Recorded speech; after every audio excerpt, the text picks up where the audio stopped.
Business is real simple. You have a quality product or service. Making money simple. You got a quality product or service at an affordable price, right? And you expect to receive a quality what? Profit. That's business. Now, everybody that's getting money and making a ton of money, millions and billions of dollars, have just figured out how to get more people to give money to who? Them. All they got to do is provide a quality product or what? Service. Now, you take care of the two things I talked about yesterday. There are two sides to every business. What are they? Operations and finance. Now, the only way you go out of business is if you fail at operations or what? Finance.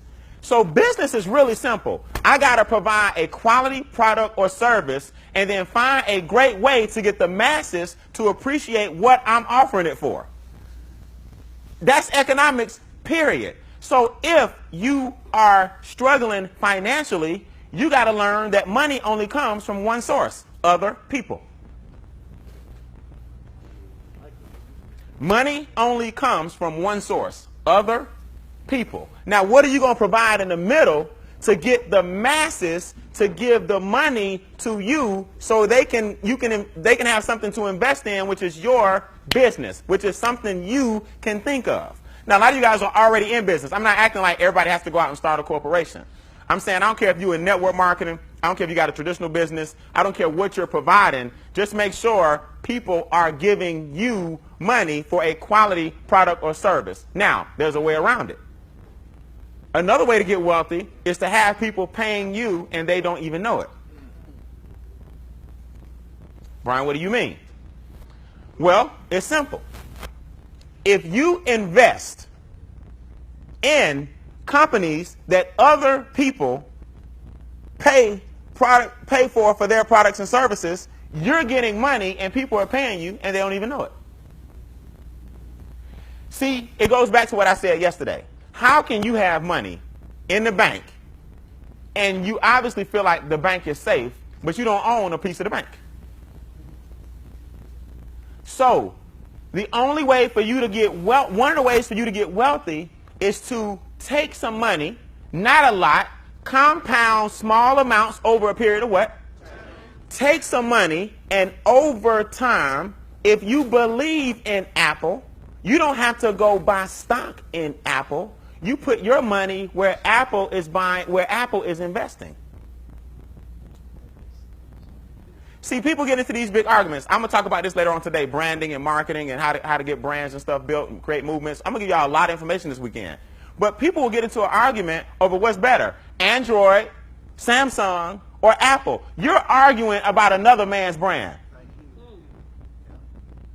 I don't see how y'all do that. Android, man, it's iPhone. Like, that's how bad marketing is. You out there arguing, man, I don't understand, man, these Jordans over these Adidas. What? That's the power of branding. You would defend another person's brand. I'm not saying nothing wrong with that. Like, I get into those debates too. Like, I'm not saying you crazy. I'm saying that's the power of what? Branding. So, if you that passionate about the brand, why don't you go find out what Nike is investing in and put your $10 a day compound interest over 30 years in there?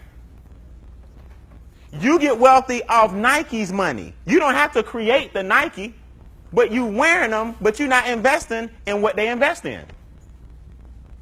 See, if everybody is shopping at Best Buy, Walmart, Target, Sam's, why don't you go to the investment companies, T. Rowe Price, Vanguard, Fidelity? These are investment companies. These are investment banks.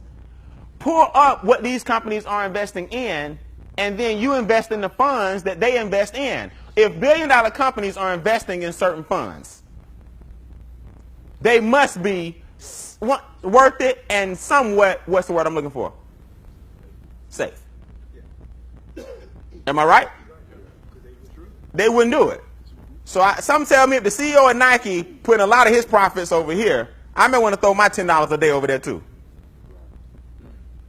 See, you got to learn that wholesale trumps retail. You understand it when you getting tissue and napkins, though.